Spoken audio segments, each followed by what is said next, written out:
மூணாவது அடிப்படை என்னன்னு, இந்த அடிப்படை தான் இஸ்லாமிய பொருளியலை விளங்கிக்கிறதுக்கு. இந்த 5 அடிப்படை விளங்கிட்டீங்கன்னா பொருளாதார சம்பந்தப்பட்ட யார்ட்டையும் நீ ஃபத்வா கேட்க வேணாம்.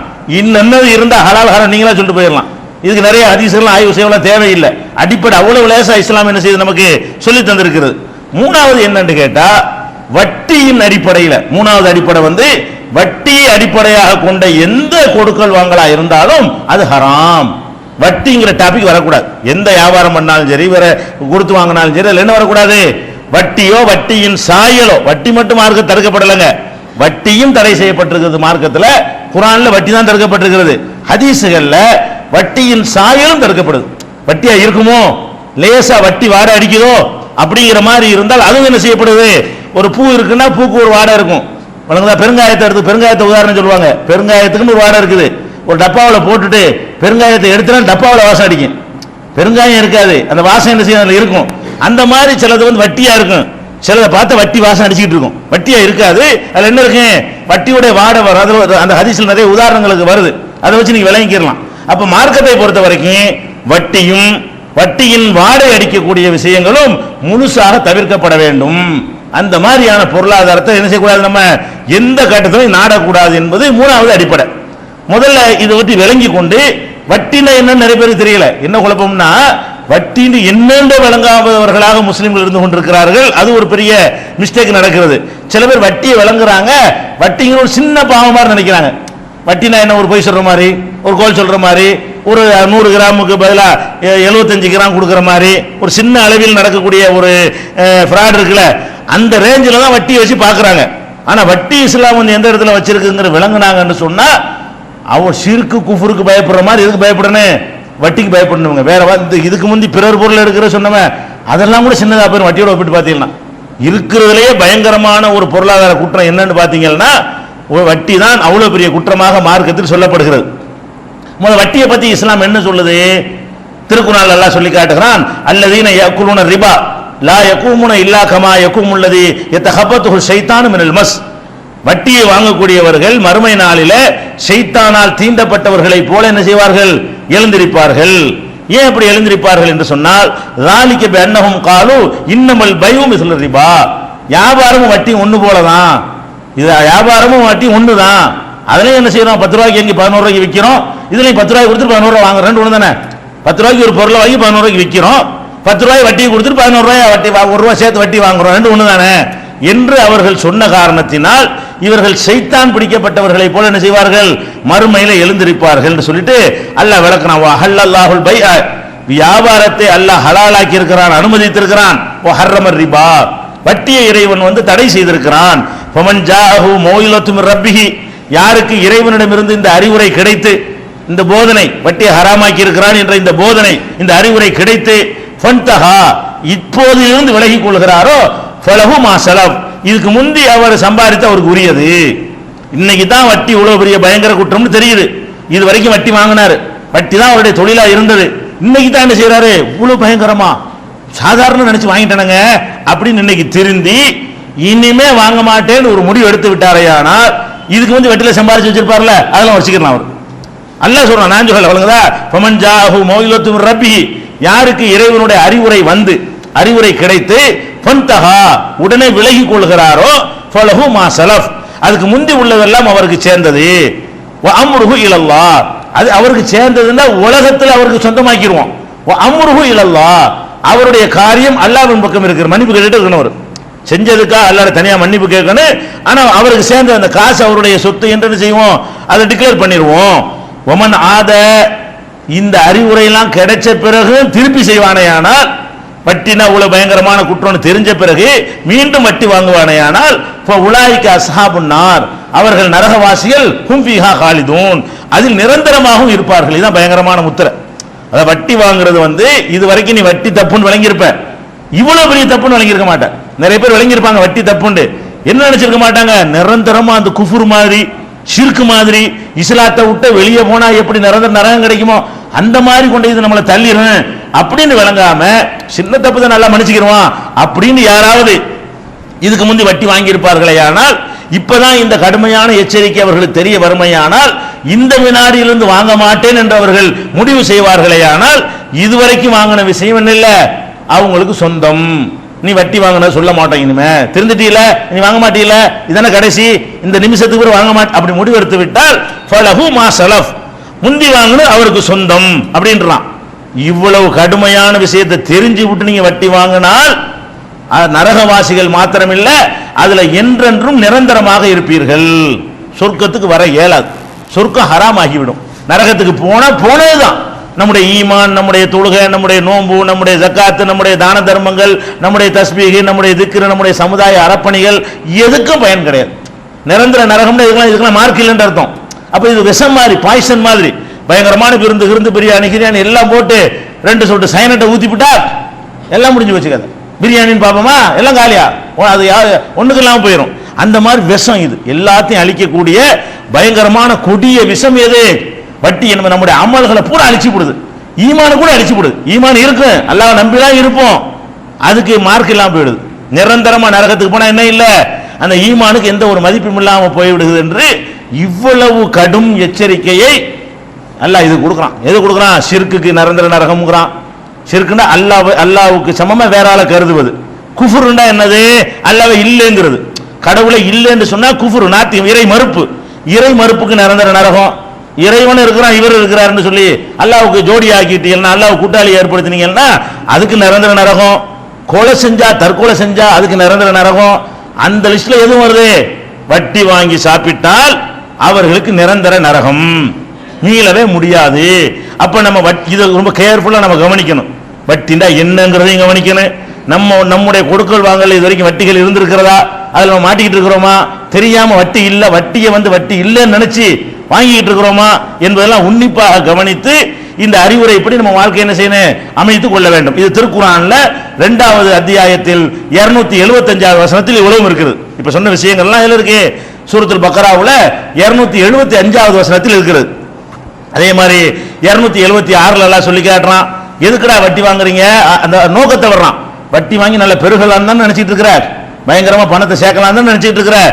யம்ஹகுல்லாஹு ரிபா, வட்டியை அல்லாஹ் அழிப்பான். யுர்பி ஸதகாத், தான தர்மங்களை அல்லாஹ் வளர்ப்பான். அதனால நீ என்ன செஞ்சிடக்கூடாது, காசுக்கு ஆசைப்பட்டு நீ வட்டியில் போய் விழுந்துராத. வல்லாஹு லா யுஹிப்பு குல்ல கஃபாரின் அதீம், நன்றி கெட்ட பாவிகளுக்கு அல்லாஹ் விரும்ப மாட்டான். வட்டி வாங்குறவன் யாரா? நன்றி கெட்ட பாவிகள். நான் இவ்வளவு பணத்தை கொடுத்திருக்கிறேன், அதை ஏழைகளுக்கு தானமா கூடுறா, கூட தந்ததை உதவியா கூடுறா, கடனா கூடுறா, அப்படிங்கிறதுக்கு நான் கொடுத்திருக்கிறேன். அவன் அதை வட்டியா கொடுத்து என்ன செய்யறான், மக்களை சுரண்டான், இவன் நன்றி கெட்டவன், இவன் நல்லா நேசிக்க மாட்டேன் என்று சொல்லி 2:270 அடுத்த வசனத்துல 2:276ல இதை அல்லாஹ் சொல்லி காட்டுகிறான். அந்த மாதிரியான ஒரு விஷயம் இருக்கிறது. அதே மாதிரி அல்லாஹ் என்ன சொல்றான்னு கேட்டா, ஈமான் இருக்கிறதுக்கு அடையாளமே வட்டியிலிருந்து விலகிறது தானா. யா அய்யுஹல்லதீன ஆமனு, மூமின்களை நம்பிக்கை கொண்டவர்களே, இத்தகுல்லா, அல்லாஹ்வுக்கு பயப்படுங்கள். வதரு மா பகி மினர் ரிபா, வரவேண்டிய வட்டி இருந்தால் விட்டு விடுங்க. இன்னைக்கு இதை திருந்துறீங்க. இன்னைக்கு ஒருத்தன் திருந்துறான், இது வரைக்கும் 10 லட்ச ரூபா வட்டி வாங்கி வச்சுட்டான், இன்னொரு 10 லட்சம் வர வேண்டி இருக்குது. இன்னொரு 10 லட்சம் இன்னைக்கு தான் திருந்த போறாங்க. இன்னைக்கு அறிவுரை கிடைக்குது. இன்னைக்கு உள்ள கண்டிஷன் என்ன, இது வரைக்கும் வட்டியில ஒரு 10 லட்ச ரூபா லாபம் கிடைச்சிருக்கு. அவனுக்கு லாபம்னு சொல்லக்கூடாது, அவனுக்கு அதிகமா கிடைச்சிருக்கு, லாபம்டா வியாபாரமா போயிடும். இன்னைக்கு வரைக்கும் 10 லட்ச ரூபா வட்டியில் நினைச்சிருக்கான், மக்கள்கிட்ட சுரண்டி வச்சிருக்கான். இப்ப இன்னைக்கு திருந்த போனா இன்னும் 10 லட்ச ரூபா அவனுக்கு வர வேண்டி இருக்கு வெளியில, அசல் போக. அசல் அங்கங்க நிக்குது, அசலுக்கு வர வேண்டிய வட்டி எவ்வளவு இருக்கிறது, 10 லட்ச ரூபா இருக்குன்னு வைங்களேன். இப்ப என்ன முடிவு எடுக்கிறது, ஏற்கனவே உள்ளது அவனுக்கு கூடும்ன்றதுனால ஏற்கனவே கொடுத்தெல்லாம் கலெக்ஷன் பண்ணிக்கலாமா? அதுக்கு எல்லாம் என்ன சொல்றான்னு கேட்டா, யா அய்யுஹல்லதீன ஆமனு, நம்பிக்கை கொண்டவர்களே, இத்தகுல்லா, அல்லாஹ்வை பயப்படுங்கள். வதரு மா பகி மினர் ரிபா, வர வேண்டிய வட்டி விட்டு விடுங்கள். வந்தது இது வரைக்கும் வாங்கினது வச்சுக்க, இனிமே யார்ட்டையெல்லாம் வட்டிக்கு ரூபா கொடுத்துரு, அவன்கிட்ட போய் நீ 10,000 வாங்கினீல்ல 10,000 மட்டும் கொடு, நீ 7,000 வாங்கினீல்ல 7,000 மட்டும் கொடு, நீ 2,000 மட்டும் கொடு, வட்டி தர வேணாம், அசல் வாங்கிக்கிறணும். இனிமேல் உங்களுக்கு யார் கடன் கொடுத்த ஆள்கிட்ட வட்டி வர வேண்டி இருந்தால் அது என்ன செய்யணும், எனக்கு வட்டியை தந்துடாதீங்க என்று அதை விட்டு விடுங்கள் சொல்லிட்டு அல்லாஹ் சொல்றான். இன் குன்தும் மூமினீன், நீங்கள் நிஜமா மூமின்களா இருந்தால் இதை செய்யுங்க. அப்படின்னு என்ன அர்த்தம், இதை செய்யாட்டி மூமின் இல்லை. அல்லாஹ் மூமினுக்கு என்ன அளவுகோல் வைக்கிறான், நீங்க வர வேண்டிய வட்டியை விட நீங்கள் தயாரா இல்லை என்று சொன்னால் புதுசா வேண்டாம் நான் கொடுக்க மாட்டேன், ஏற்கனவே கொடுத்த மட்டும் கொஞ்சம் கலெக்ஷன் பண்ணிக்கிறேன் அப்படின்னு வந்தா புதுசா வேண்டாம் கொடுக்காம இருப்பேன். இது வரைக்கும் ரூபா கொடுத்துருக்கேன்ல வட்டின்னு சொல்லி அக்ரிமெண்ட் போட்டு தான் நான் கொடுத்துருக்கிறேன், அதை மட்டும் வசூல் பண்ணிக்கிறேன்னு ஒருத்தன் சொன்னா அவனே மூமின் இல்லை. அப்ப அல்லாஹ் என்ன பண்றான், இன் குன்தும் மூமினீன், நீங்கள் மூமின்களாக இருந்தால் வர வேண்டிய வட்டி ஏதாவது உங்களுக்கு இருக்குமே ஆனால் அதை விட்டுருங்க, அசலை மட்டும் வாங்கிக்கிறங்க என்று 2278 அல்லாஹ் இதுவும் ஒரு கடுமையான எச்சரிக்கையாக நமக்கு தருகிறான். சரி, இப்படிலாம் செய்யாட்டி என்னவாக? அடுத்துதான் முக்கியமான விஷயம், ஃபைல்லம் தஃபாலு, இப்படி நீங்கள் செய்ய தவறினால் இன்னையிலிருந்து விலகவும் தவறுறீங்க, வர வேண்டிய வட்டியை தள்ளுபடி செய்யவும் தவறுறீங்க. இன்னையோட தெரிஞ்சுக்கிறேன், இன்னும் வட்டி தொழில் செய்ய மாட்டேங்கிற முடிவுக்கு வர மாட்டேங்கிறீங்க. ரெண்டாவது செய்யுங்க, ஏற்கனவே கொடுத்ததையும் நான் வசூல் பண்ணி தான் தீருவேன் அப்படி நிக்கிறீங்க. இப்படி நீங்கள் இருப்பீர்களேயானால் ஃபஅதனு பிஹர்பி மினல்லாஹி வ ரசூலிஹி, அல்லாஹ்வுக்கும் அல்லாஹ்வுடைய ரசூலுக்கும் எதிரான ஒரு யுத்தத்திற்கு ரெடி ஆகி கொள்ளுங்கள். நீங்க செய்வது எனக்கு எதிராக போர். நீங்க சாதாரண வேலை செய்யல. ஒருத்தன் தொழுவாட்டா கூட அவன் அல்லாஹ்வுக்கு எதிராக போர் செய்யறான்னு சொல்ல முடியாது. அல்லாஹ்வுடைய கட்டளை மீறான்னு சொல்லுவோம். நோன்பு வைக்கலன்னா என்ன செய்வோம்? அல்லாஹ்வுடைய ஒரு ஆர்டர் மீறி இருக்கிறான். ஆர்டரை மீறுறது என்பது வேற, திருப்பி அடிக்கிறது என்பது வேற. ஒரு அரசாங்கம் ஒரு கட்டளை எடுத்துங்க, ஃபைன் போலீஸ்காரன் டிராபிக் கண்டிப்பா என்ன செய்யணும், அடே ஃபைன் கொடுறாங்கறான், மாட்டேன்னு சொல்லி எடுத்து வண்டி ஓடி போறீங்க, அது ஒரு கணக்கு. கத்தி எடுத்து குத்த போனா ரெண்டு ஒண்ணா? ஃபைன் கட்ட மாட்டேன்னு ஓடுறதும் அல்லது டிராபிக்ல மாட்டிக்கிட்டோம் போலீஸ்காரன் பிடிக்கிறான் இருக்கு, தப்பிச்சு ஓடி போயிடுறோம், இது என்னது? கட்டுப்பட மறுக்கிறது. சட்டத்துக்கு கட்டுப்பட மறுக்கிறது. அந்த சட்டத்தை காக்கிறதுக்கு நிப்பான ஒருத்தன் அவன்கிட்ட போய் நின்று இருக்கு, என்ன லைசன்ஸ், என்கிட்ட லைசன்ஸ் கேட்பேன் நீ அப்படின்டா, இது என்னது? யுத்தம். இது அரசாங்கத்துக்கு எதிராக நடக்க டிக்ளேர் பண்ற போர். அப்ப வட்டி என்ன மாதிரி விஷயம் கேட்டா, சட்டத்தை மீறுகிற குற்றம் கிடையாது. நீங்க வேற எந்த பாவம் செஞ்சாலும் மீறுறீங்கன்னு அர்த்தம். விளங்குதா? வேற தப்பு செய்றீங்கன்னா அல்லாஹ் ஒரு ஆர்டர் பண்றான், அதை மீறுறீங்கன்னு அர்த்தம். வட்டி ஒருத்தன் வாங்கினான் என்று சொன்னால் அவன் என்ன செய்யறான்? நீ வர்றியாடா சண்டைக்கு நல்லா கூப்பிடுறான். வட்டி வாங்குறான் என்ன செய்யறான்? என்னடா அல்லாஹ் வர்றியா பாப்போம், நீ நான் பாத்துக்கிறோமா அப்படின்னு அல்லாஹ்ட்ட சண்டைக்கு ஒருத்தன் கூப்பிட்டா எப்படியோ அப்படி அல்லாஹ் இதை எடுத்துக்கொள்கிறான். அப்ப அல்லாஹ் அவனுக்கு எதிராக யுத்தம் டிக்ளேர் பண்ண என்னத்தை கொடுப்பான்? நிரந்தர நரகத்துக்கு. விளங்குத விஷயம்? ஏன் நிரந்தர நரகம் கொடுக்குறான்? நீ வட்டி வாங்கி விட்டேன் என்று சொன்னால் நீ எனக்கு எதிராகவும் ரசூலுக்கு எதிராகவும் போர் பிரகடனம் செய்திருக்கிறாய். யுத்தத்துக்கு ரெடி, சண்டைக்கு ரெடிங்கிற. யாரோட சண்டைக்கு ரெடிங்கிற? என்னோட நீ சண்டைக்கு ரெடிங்கிறியா? அப்ப அல்ல தன்னோட சண்டைக்கு ரெடிங்கிற மாதிரி ஒரு கடும் வார்த்தை எல்லாம் யூஸ் பண்றான்னு சொன்னா அந்த வாடை அடிக்கலாமா நம்ம மேல? வட்டியுடைய ஒரு இது வாடை கூட வரக்கூடாது. அதுதான் அல்லாஹ் சொல்றான், ஃபைல்லம் தஃபாலு, நீங்கள் இப்படி தெரிந்து கொள்ளவில்லையானால், விலகி கொள்ளவில்லையானால், ஃபஅதனு டிக்ளேர் பண்ணுங்கள், பிரகடனம் செய்யுங்கள், பிஹர்பி மினல்லாஹி வ ரசூலிஹி, அல்லாஹ்வோடும் அல்லாஹ்வுடைய ரசூலோடும் ஒரு போருக்கு நீங்கள் பிரகடனம் செய்யுங்கள், யுத்தத்துக்கு ரெடியாகி கொள்ளுங்கள். ஒயின் துபுத்தும் திருந்திக் கொண்டீர்களேயானால் ஃபலக்கும் ரூஸ் அம்பாலிக்கும், உங்களுடைய அசல் உங்களுக்கு சொந்தம். திருந்திக் கொண்டீர்களேயானால் யார் யார்கிட்ட நீங்க வட்டிக்கு ரூபா கொடுத்தீங்களோ அவன்கிட்ட எல்லாம் வர வேண்டிய அசலை நினைஞ்சுக்கிறங்க, வாங்கிக்கிறங்க. லா தல்லிமூன், நீங்களும் யாருக்கும் அநியாயம் செய்ய வேண்டாம். வலா துல்லமூன், உங்களுக்கு அநியாயம் செய்யப்பட வேண்டாம். ஏற்கனவே கொடுத்தாலும் தள்ளுபடி பண்ணி அநியாயம் ஆயிரும். வட்டியை தள்ளுபடப்படும் நியாயமா இருக்கும். நான் 1 லட்சம் ரூபாய் கடன் கொடுத்து வச்சிருக்கேன், வட்டி கொடுத்ததுனால அசலையும் விட்டுட்டு போ, அப்படி அது எனக்கு அநியாயம்.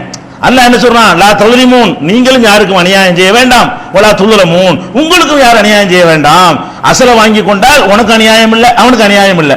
நீ என்ன அசலையும் நீ விட்டு கொடுத்துருன்னு சொன்னா உனக்கு அநியாயம், வட்டியை வாங்குன்னு சொன்னா அவனுக்கு அநியாயம். அல்லாஹ் என்ன செய்யறான்? உனக்கு அநியாயம் வேணாம், அவனுக்கு அநியாயம் வேணாம்டா. நீ என்ன செஞ்சுக்க? அசலை மட்டும் வாங்கிட்டு விடு, வட்டியை தள்ளுபடி பண்ணி விட்டுரு. அப்ப உனக்கும் பாதிப்புல, கொடுத்த காசு வந்துருச்சு, அவனுக்கு வாங்கின காசை திருப்பி கொடுக்க போறான், யாருக்கு எந்த விதமான பாதிப்பும் இல்லை என்று அல்லாஹ் ரப்பல் ஆலமீன் 2வது சூராவுல 279வது வசனத்தில் இவ்வளவு கடுமையான ஒரு எச்சரிக்கை வைக்கிறான். அப்ப வட்டி எவ்வளவு கடுமைன்னு விளங்கிக் கொள்ளணும். வட்டி பக்கம் தலை வச்சா படுக்க கூடாது. வேற எதுல வரும்?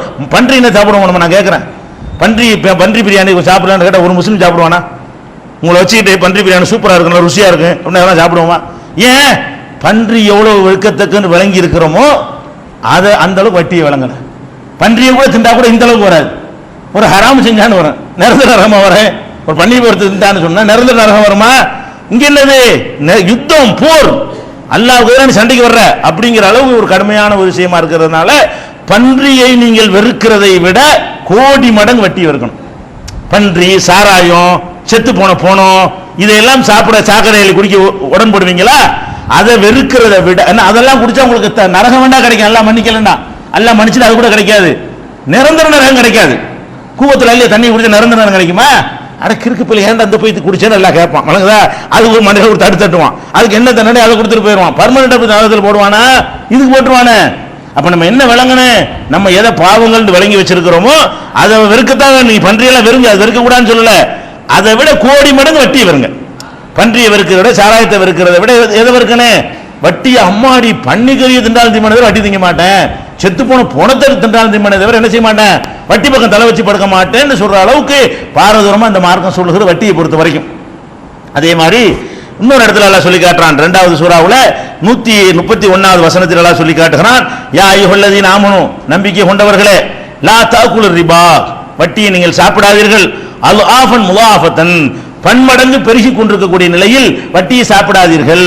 இந்த ஆயத்தை ஏற்குமாற சில பேர் விளக்கம் சொல்றாங்க. அது பன்மடங்கு பெருகிறதுனா மல்டி வட்டி தான் கூடாது, பன்மடங்கு பெருகுதுல மல்டி வட்டி கூட, சிங்கிள் வட்டி கூடும். மல்டி வட்டினா என்ன அர்த்தம்? அதாவது என்கிட்ட 1 லட்ச ரூபா நான் உங்கள்ட்ட வட்டிக்கு தர்றேன்னு வைங்களேன், 1 லட்ச ரூபாய்க்கு 10,000 ரூபாய் வட்டியா போயிரும்ல, அடுத்த மாசம் 1,10,000 வட்டி போடுறது மல்டி வட்டி. மல்டி வட்டி என்ன அர்த்தம்? அந்த வட்டியை வட்டி போடுறது. 1 லட்ச ரூபா உங்களுக்கு தந்துடுறது, 10,000 ரூபாய் அடுத்த மாசம் வட்டி ஆயிரும். அதுக்கு அடுத்த மாசம் எவ்வளவு வட்டி போடணும்? 10,000 தரக்கூடாது, 1,10,000 என்ன செய்யணும், நீங்க வட்டி தரணும். அடுத்து 1,20,000 நீங்க வட்டி தரணும். இந்த மாதிரி மல்டி வட்டி போடுறதுக்கு பாத்தீங்களா, இந்த மாதிரி அதான் கூடாது. ஒரு சிங்கிள் வட்டி என்ன செய்யலாம் மார்க்கத்துல கூடும். இந்த ஆயத்தை ஏற்குமாற விளங்கிக்கிட்டு என்ன பண்றாங்க சில ஆள், ரசூலுல்லாஹ் சொல்றாங்க வட்டி வாடகை வேணாண்டு, வட்டியை மட்டும் நம்மளை தவிர்க்க சொல்லல. அந்த ஹதீஸ்லாம் பாத்தீங்கன்னா வட்டியை மட்டும் அவங்க தவிர்க்க சொல்லல, வட்டியா இருக்குமோ, வட்டின்னு நினைப்பு வந்துருமோ, வட்டியை ஆதரிக்கிற மாதிரி ஒரு கருத்து வந்துருமோ அப்படிங்கறதையெல்லாம் ரசூல் ஸல்லல்லாஹு அலைஹி வஸல்லம் விட்டு ஒளின்னு சொல்றாங்கன்னு சொன்னா, அப்ப சின்ன வட்டியா இருந்தா பெரிய வட்டியா இருந்தா என்ன, இது எதுக்கு அல்ல பன்மடங்கு பெருகுதுன்னு சொல்றான்னா, வட்டினாலே பன்மடங்கு பெருகத்தான் செய்யும். சாதாரண ஒரு அர்த்தம். வியாபாரம் வந்து பன்மடங்கு பெருகாது. உங்கள்கிட்ட 1000 ரூபாய் பொருளை நான் 1100 ரூபாய்க்கு வித்தா ஒரு தடவை தான். அடுத்த மாசம் வந்து போன மாசம் என்கிட்ட ஒரு ஜாமான் வாங்கினீங்களா, இன்னொரு 100 ரூபாய் தாங்கிட்ட தருவீல. நான் வந்து 1000 ரூபாய்க்கு ஒரு ஜாமான் நான் வித்து போடுறேங்க, நான் வந்து விற்கிறேன், நீங்க என்கிட்ட வாங்கிட்டு போயிடுறீங்க. நான் அடுத்த மாசம் வந்து என்ன செய்யறேன், உங்கள்கிட்ட போன மாசம் என்கிட்ட ஜாமான் வாங்கினீங்களா, 100 ரூபாய்க்கு லாபம் தந்தீங்களா, இந்த மாசம் 100 ரூபாய் தான் கேட்பீங்களா? பன்மடங்கு பெருகாது. வியாபாரத்தில் ஒரு தடவை தான். வியாபாரத்தை எந்த பொருளை வித்தாலும் என்ன செய்யும், இதுக்கு 100 ரூபாய் லாபம்னா ஒரு தடவை 100 ரூபாய் கிடைக்கும். வட்டியில் என்ன செய்யும், 1000 ரூபாய் கொடுத்துடுறது, போன அடுத்த மாசம் 100 ரூபாய் தாங்கிறது, அடுத்த மாசம் 100 ரூபாய் தாங்கிறது, அதுக்கு அடுத்த மாசம் 100 ரூபாய் தான் கேட்கறது, ஒரு 1000 ரூபாய் கொடுத்துட்டு ஒவ்வொரு இதான் பன்மடங்குங்கிற பெருகுது. இவங்க என்ன செய்யறாங்க, வட்டிக்கு வட்டி அர்த்தம் செய்யறாங்க. வட்டினாலே பன்மடங்கு தான். வட்டினாலேயே மாசம் மாசம் நீ வாங்கினாலேயே ஒரு பொருளுக்கு ஒரு தடவை சம்பாதிக்கிறதுக்கு பேர் வியாபாரம். ஒரு பொருளுக்கு மாசம் மாசம் லேட்டாக ஆவா நீ சம்பாதிச்சிட்டு இருக்கிற பேர் வட்டி. அல்ல பன்மடங்கு பெருகக்கூடியதாக அந்த வட்டி அமைந்திருக்கிற காரணத்தினால் அதை நீங்க சாப்பிடாதீங்கன்னு சொல்றானே தவிர மல்டி வட்டியை கூடாது இந்த இடத்துல சொல்லவே இல்லை. வட்டினாலே பன்மடங்கு பெருகும். அந்த வட்டியுடைய தன்மையே அதான், அந்த தன்மையை அந்த இடத்துல சேர்த்து சொல்றான்.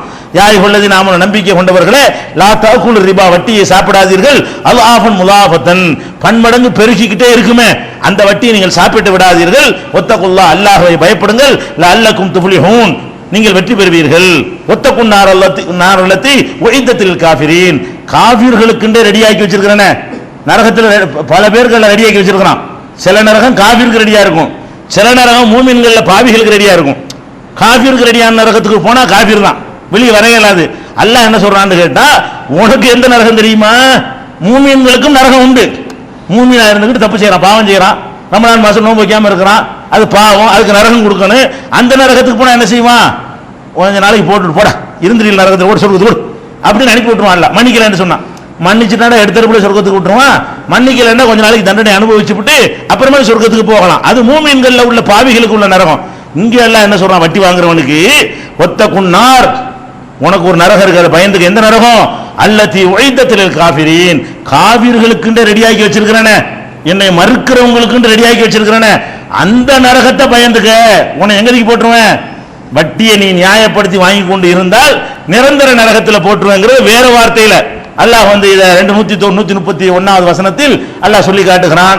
வட்டிங்கிறது இவ்வளவு கடுமையான ஒரு பாரதூரமான விஷயம்.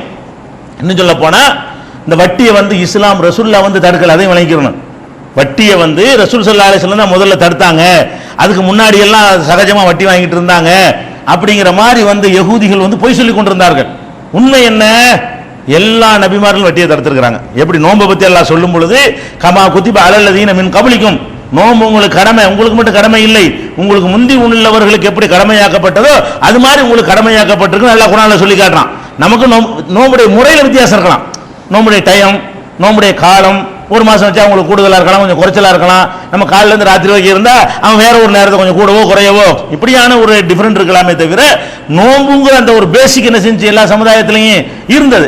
அந்த மாதிரி எல்லாம் என்ன செய்யறான்னு கேட்டா, வட்டியை பொறுத்த வரைக்கும் முன்னாடியே தடை செஞ்சு வச்சிருக்கிறேன். எப்படி சொல்றான்னு கேட்டா, ஃபபிலுல்மி மினல்லதீன ஹாது, யகூதிகள் செய்த அநியாயத்தின் காரணமாக ஹர்ரம்னா அலைஹிம் தையிபாத்தின் வஹில்லத்துலஹும், அவர்களுக்கு அனுமதிக்கப்பட்ட ஹலாலான விஷயங்களை எல்லாம் வேணும்னு ஹராமாக்கணும். அவங்க ஒவ்வொரு அநியாயம் பண்ணிட்டு இருந்தவன அல்லாஹ் என்ன பண்ணா, சில ஹலாலையெல்லாம் அவங்களுக்கு வேணும் பனிஷ்மெண்ட்டுக்காக வேண்டி ஹராமாக்கிட்டேங்கிறான். எதுக்காக வேண்டி ஹராமாக்குனானா, ரெண்டு காரணத்தினால.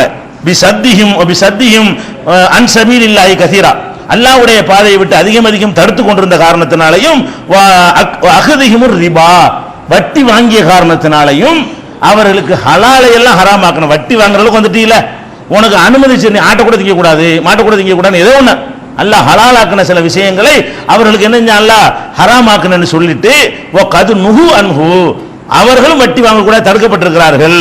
பழைய வேதங்களில் பார்த்தீர்களேயானால் அந்த யகூதிகளுக்கு வந்த நபிமார்களும் தீர்க்கதரிசிகளும் வட்டி வாங்காதீங்கள் என்பதை ஒரு போதனையாக சொன்னார்கள். அப்ப யகூதிகளுக்கும் அந்த சட்டம் தான் இருந்தது.